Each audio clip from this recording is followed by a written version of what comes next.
రవి ప్రకాష్ సిలికానాంధ్ర ఆసుపత్రి Kuchipudi super speciality వైద్య సేవలు పూర్తిగా ఉచితం. నమస్తే, welcome to RTV. Machilipatnam parliament కూటమి అభ్యర్థిగా బాలశౌరి నామినేషన్ దాఖలు చేశారు. భారీ జనసందోహం మధ్య ఆయన నామినేషన్ దాఖలు చేశారు. పార్లమెంటుకు సంబంధించినటువంటి అంశం ఏ విధంగా ఉంది, ఈ రాబోయే రోజులు ఏ విధంగా గెలుపు అవకాశం ఉందో తెలుసుకుందాం. ప్రస్తుతం బాలశౌరి ఉన్నారు. సార్, నిన్న భారీ స్థాయిలో మీరు నామినేషన్ దాఖలు చేయడం జరిగింది. ఊహించిన స్థాయి కంటే ప్రజలు కానీ మీ అభిమానులు కానీ తరలి వచ్చారు. ఎలా ఉంది నామినేషన్ కట్ట? ప్రజలందరూ ఆశీర్వదించడం కోసం వచ్చారు. సో బేసిక్గా ఈ నామినేషన్ చూసిన తర్వాత నాకు ఏమనిపించిందంటే, ఆ స్థానికంగా ఉన్నటువంటి ఆ శాసనసభ్యుడు మచిలీపట్నం మీద ప్రజెంట్ వైఎస్ఆర్సీపీలో ఉన్నటువంటి తీవ్రమైనటువంటి వ్యతిరేకత, అదే రకంగా ఈ ప్రభుత్వ విధానాల పట్ల వ్యతిరేకత. ప్రజలు గత 5 సంవత్సరాల నుంచి ఎక్కడ కూడా ఒక స్వచ్ఛమైనటువంటి గాలిని పీల్చుకుందామన్న భయపడేటువంటి పరిస్థితి ఉంది. అసలు జనాలందరికీ అర్థం కాదంటే విషయం వాళ్ళకి ఏంటంటే, ఇది అసలు ఇది ప్రజాస్వామ్య దేశమా లేకపోతే ప్రజాస్వామ్యం లేదా, మనకు స్వతంత్రం వచ్చిందా లేదా అన్నట్టుగా గత 5 సంవత్సరాలుగా ఫీల్ అయ్యారు. సో ఇప్పుడు ప్రధానంగా రానున్నటువంటి కూటమిలో ప్రజలకి ఏదైతే కావాలో మచిలీపట్నం నియోజకవర్గంలో వాటిలన్నిటికి కూడా మేము ప్లాన్ చేసాం. పోర్టుని త్వరితగతంగా కంప్లీట్ చేస్తాం. ఆ తర్వాత దానికి అక్కడ పోర్టు పక్కనే సాల్ట్ ల్యాండ్లు, వేరే ల్యాండ్లు దాదాపు 3,000 నుంచి 5,000 ఎకరాల దాకా ఉన్నాయి. ఒక మంచి ఇండస్ట్రియల్ హబ్గా తయారు చేస్తాం. చాలామందికి ఉద్యోగ అవకాశాలు కల్పిస్తాం. సో అదే రకంగా ఇన్ఫ్రాస్ట్రక్చర్స్ ఏదైతే ఉన్నాయో మచిలీపట్నం నుంచి విజయవాడకి 6 లైన్ రోడ్లు, అలాగే రైల్వే కనెక్టివిటీ, మచిలీపట్నం నుంచి రేపల్లెకి రైల్వే లైను, ఇవన్నీ కూడా మేము డెఫినెట్గా కంప్లీట్ చేస్తాం. తీర ప్రాంతం మచిలీపట్నం పార్లమెంట్ నియోజకవర్గం కూడా కనీసం డ్రింకింగ్ వాటర్ లేక ప్రజలు చాలా ఇబ్బంది పడుతూ ఉన్నారు. దాన్ని మొదటి ప్రయారిటీగా తీసుకుంటాం. సో ప్రతి గ్రామానికి కూడా మంచినీళ్ళు ఇవ్వటం కోసం నా వంతు నేను కృషి చేస్తాను, కేంద్ర ప్రభుత్వం యొక్క నిధులు తీసుకొచ్చి.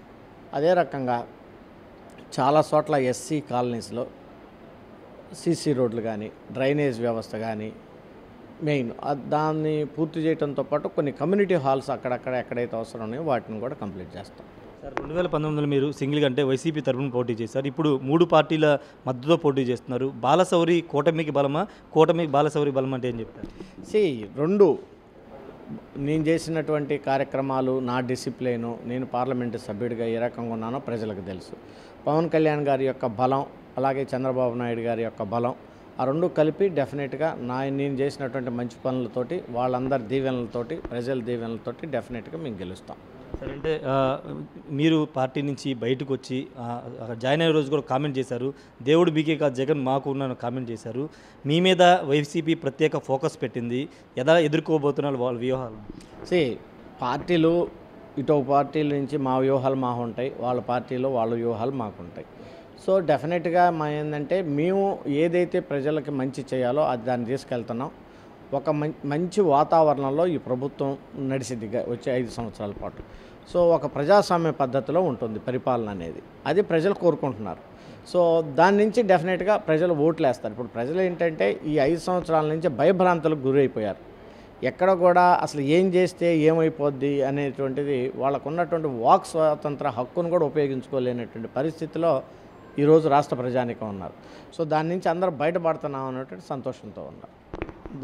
మీ పార్టీ అధ్యక్షులు, జనసేన అధ్యక్షులు ఒక మాట చెబుతున్నారు, 100% స్ట్రైక్ రేట్ అని నినాదం తెలుపుతున్నారు. 21 అసెంబ్లీ స్థానాలు, 2 పార్లమెంట్ స్థానాలు గెలవాలని ఒక లక్ష్యంగా పెట్టుకున్నారు. డెఫినెట్గా మా 21 అసెంబ్లీ స్థానాలు, 2 పార్లమెంటు స్థానాలు మా యొక్క లక్ష్యం. జనసేన పార్టీకి పవన్ కళ్యాణ్ గారు కూడా అదే దిశలో ప్రచారాలు చేస్తున్నారు. ఆయనకు చేతనంత వరకు అన్ని ఎఫర్ట్స్ పెడతా ఉన్నారు. కొన్ని చోట్లయితే చంద్రబాబు నాయుడు గారు, పవన్ కళ్యాణ్ గారు కలిసి ప్రచారం చేశారు. నా మచిలీపట్నం పార్లమెంట్లో కూడా ఇద్దరు 2 నియోజకవర్గాల్లో పెడన, మచిలీపట్నం చేశారు. సక్సెస్ అయింది బ్రహ్మాండంగా, ఆ సభలు సక్సెస్ అయినాయి. అలాగే పవన్ కళ్యాణ్ గారు మిగిలిన కాన్స్టిట్యున్సీలు అన్నింటిలో కూడా వస్తూ ఉన్నారు. సో ఇట్లన్నింటినీ పెట్టుకొని డెఫినెట్గా మా 21తో పాటు పవన్ కళ్యాణ్ గారు ఎక్కడెక్కడైతే తను తిరిగి గెలిపించాలో వాటిలన్నిటిని కూడా ఆయన శాయశక్తుల కృషి చేస్తూ ఉన్నారు. మా కృషి డెఫినెట్గా ఫలితం వస్తుంది. సార్, మీకు ఆ పార్లమెంటుకి సంబంధించి 7 అసెంబ్లీ స్థానాల్లో కొంత అవనిగడ్డలో సీటు వ్యవహారంలో చాలామంది అక్కడ సీటు జనసేన పార్టీని ఆశించారు. అక్కడ నేతల మధ్య సమన్వయం ఏ విధంగా ఉందో అక్కడ ఏ విధంగా? అవనిగడ్డ చాలా బాగుంది. సీటు ఆశించడం అనేది సహజం. కానీ పార్టీ ఎవరికైతే సీట్ ఇస్తారో అల్టిమేట్గా వాళ్ళతో కలిసి పనిచేస్తారు నాయకులంతా. ఎక్కడ ఏ సమస్య లేదు. 7 అసెంబ్లీ కాన్స్టిట్యున్సీలు చాలా చక్కగా ఉన్నాయి. జనసేన పార్టీ అసెంబ్లీకి కూడా అక్కడ అవనగడ్డలో కంటెస్ట్ చేస్తుంది. మిగిలిన 6 చోట్ల తెలుగుదేశం వాళ్ళు కంటెస్ట్ చేస్తున్నారు. 7 అసెంబ్లీ కాన్స్టిట్యున్సీలు చాలా బాగున్నాయి. నా పార్లమెంటు కూడా చాలా బాగుంది. సో డెఫినెట్గా మేము పార్లమెంట్తో పాటు 7 అసెంబ్లీ స్థానాలు కూడా మేము కైవసం చేసుకుంటాం. ఈ పార్టీ సింబల్ గాజు గ్లాస్ మీద కొంతమంది హైకోర్టుకి వెళ్ళడం కొంత ఈ గందరగోళం జరిగింది. ప్రజల్లో ఏమన్నా కన్ఫ్యూజన్ ఏమైనా ఉందా కార్యకర్తలు? అది స్టార్టింగ్లో కొన్ని రోజులు ఉంటుంది. ఇప్పుడు విస్తృతమైన ప్రచారం చేస్తున్నాం గాజు గ్లాస్ గురించి. గ్రామంలో బూతుకి ఓటుకి అది ఇద్దరం కలిసి ప్రచారం చేస్తున్నాం, తెలుగుదేశం వాళ్ళు జనసేన వాళ్ళు. అలాంటి కన్ఫ్యూజన్ ఏం లేదు. సో ఇంకా రానున్నటువంటి 15 రోజుల్లో కూడా ప్రచారాన్ని విస్తృతం చేసి ఆ కన్ఫ్యూజను ఎలాంటి కన్ఫ్యూజన్ లేకుండా డైరెక్ట్గా మొదటి ఓటు గాజు గ్లాసు జనసేన పార్టీ లోక్సభకు పోటీ చేస్తున్నటువంటి నేను, రెండో ఓటు ఎక్కడైతే తెలుగుదేశం వాళ్ళు చేస్తున్నారో సైకిల్, ఒక కవనగడ్డ కాన్స్టిట్యున్సీలో వచ్చే 2 గాజు గ్లాసులు. బందర్ పోర్టుకు సంబంధించి మీరు మొన్న పవన్ కళ్యాణ్ చంద్రబాబు వచ్చి మాట్లాడిన తర్వాత పేరునాని కామెంట్ చేశారు. బాలశౌరికి పోర్టుకి సంబంధం ఏంటి, రాష్ట్ర ప్రభుత్వం అప్పు తీసుకుని పోర్టు నిర్మాణం చేస్తే నేను నిధులు తీసుకొచ్చాను బాలశౌరి చెప్పుకుంటున్నారని కామెంట్ చేశారు. డెఫినెట్గా అంతకుముందు 2 సార్లు దాని ఫైనాన్షియల్ క్లోజర్ అనేది రిజెక్ట్ అయింది.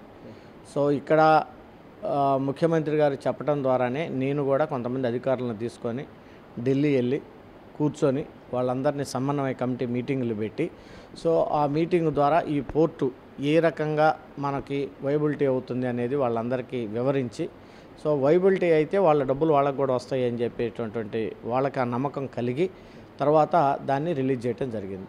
దీన్ని కోఆర్డినేట్ చేయటం ఒక పార్లమెంటు సభ్యుడిగా ఇక్కడి నుంచి ఉన్నటువంటి ఆఫీసర్లను తీసుకెళ్ళి ఢిల్లీలో ఎవరైతే లోన్ ఇస్తున్నారో వాళ్ళతో కోఆర్డినేట్ చేయటం అనేది స్థానిక పార్లమెంటు సభ్యుడిగా అది నా యొక్క బాధ్యత. ఆ బాధ్యత నేను నెరవేర్చాను. ఏదైతే ఈరోజు ఆ పోర్ట్ వచ్చి డెవలప్మెంట్ యాక్టివిటీ జరుగుతుందో అందులో నేను కూడా భాగస్వామిని అయ్యాననేటువంటి విషయం నేను చెప్తా ఉన్నాను. ఈ ప్రత్యర్థి బందర్ పార్లమెంట్కి సంబంధించి వైసీపీ ఆయన పెద్దగా అక్కడ కనబడట్లేదని ఒక టాక్ నడుస్తుంది. మీ గెలుపు ఏమో నల్లేరు మీద నడకనుకుంటున్నారు? లేదండి, మనం ఎప్పుడు కూడా ఎలక్షన్స్లో దిగినప్పుడు యుద్ధంగానే ఉండాలి. సో ప్రతిరోజు మనం మార్నింగ్ నుంచి ఈవినింగ్ దాకా అందరితోటి సమన్వయంగా కొన్ని రోజు టెలికాన్ఫరెన్స్లు పెట్టుకుంటున్నాను. ఆ తర్వాత మండల అధ్యక్షులతో మాట్లాడుతున్నాను. ఆ తర్వాత బూత్ కమిటీ లెవెల్లో టెలికాన్ఫరెన్స్లు పెట్టుకుంటుంటాం. ఏ రకంగా చేసుకోవాలనేది మన వ్యూహం మనతో చేయాలి. ఏది ఎలక్షన్స్లో మనం తక్కువగా తీసుకోకూడదు. సో దాన్ని పర్ఫెక్ట్గా ఎలక్షన్ చేస్తాను. డెఫినెట్గా మేము అందరం విన్ అవుతాం. రాజకీయాలకి బాలశౌరి కొత్త కాదు. ఎంపీకి సంబంధించి ఆల్రెడీ మీరు 2-3 సార్లు ఎంపీగా చేసి ఉన్నారు. ఇప్పుడు ఎలక్షన్ ఏమన్నా డిఫరెంట్గా అనిపిస్తుందా? ఎందుకంటే ఇప్పుడున్న సినారియోలో జగన్మోహన్ రెడ్డి 175 అని లేకపోతే ఆయన ప్రజలకు వెళ్ళడం కానీ మీ ఇంట్లో మేలు జరుగుతున్న ఓటు ఏమన్నా ఇలాంటి సినారియోలు ఏమైనా కొత్త మార్పులు ఏమైనా కనబడుతుంది? ఇలా వాళ్ళ పార్టీ వాళ్ళు చెప్పుకోవాల్సిన మాటలు వాళ్ళు చెప్పుకుంటారు. అల్టిమేట్గా నిర్ణయం తీసుకోవాల్సింది ప్రజలు. సో ప్రజలు ఏ రకంగా నిర్ణయం తీసుకుంటున్నాం అనేది మేము వెళ్ళినప్పుడు వాళ్ళ రెస్పాన్స్ ద్వారా కానీ ఎలక్షన్ నామినేషన్స్ ద్వారా కానివ్వండి, ప్రజలు స్పందించేటువంటి విధానం కానీ, లాస్ట్ 5 సంవత్సరాలు వాడు పడినటువంటి ఇబ్బందులు కానీ, కనీసం మంచినీళ్ళు లేకుండా పడుతున్నటువంటి ఇవన్నీ ఏంటంటే వైసీపీ ఓడిపోతుంది అనేటువంటి వాటి అన్నిటికి కూడా ఇవన్నీ సిగ్నల్స్. సో డెఫినెట్గా ఇవన్నీ చూసినట్లయితే కూటమికి ఇటుపక్క చంద్రబాబు నాయుడు గారు, అటుపక్క పవన్ కళ్యాణ్, పైన ఉన్నటువంటి మోడీ గారి యొక్క ఆశీస్సులతోటి ఒక బ్రహ్మాండంగా ప్రభుత్వాన్ని ఏర్పాటు చేస్తాం. Thank you sir. ఖచ్చితంగా మూడు పార్టీల కూటమి ఖచ్చితంగా రాబోయే రోజులు అధికారం రాబోతుందని బాలశౌరి చెప్తున్నారు. పోర్టుకు సంబంధించి ఏం జరిగిందో వాస్తవాలన్నీ ప్రజలు తెలుసు, ముఖ్యమంత్రి తెలుసు అని చెప్తున్నారు. అబద్ధ ప్రచారం ప్రజలు నమ్మరని చెప్తున్నారు. ఖచ్చితంగా 7 పార్లమెంట్కి సంబంధించిన 7 అసెంబ్లీ స్థానాలతో పాటు పార్లమెంట్ స్థానాన్ని కూడా కైవసం చేసుకోబోతున్నారని బాలశౌరి చెప్తున్నారు. కెమెరా పర్సన్ ప్రసాద్తో రాయ్ టీవీ విజయవాడ నుండి. నమస్తే అండి. ఇది వ్యాపారం గురించి కాదు, ఓటు గురించి. ఎన్నికల్లో ఓటు వేయడం మన హక్కు మాత్రమే కాదు, కర్తవ్యం. ఎంతో మంది మహా నేతలు శ్రమించి ప్రాణత్యాగం చేసి ఈ అవకాశాన్ని మనకిప్పించారు. అందరూ ఓటు వేద్దాం. ఎందుకంటే ఓటు హక్కు ఊరికే రాదు. నా ఓటు ఎవరికో తెలుసా? అది సీక్రెట్ అండి.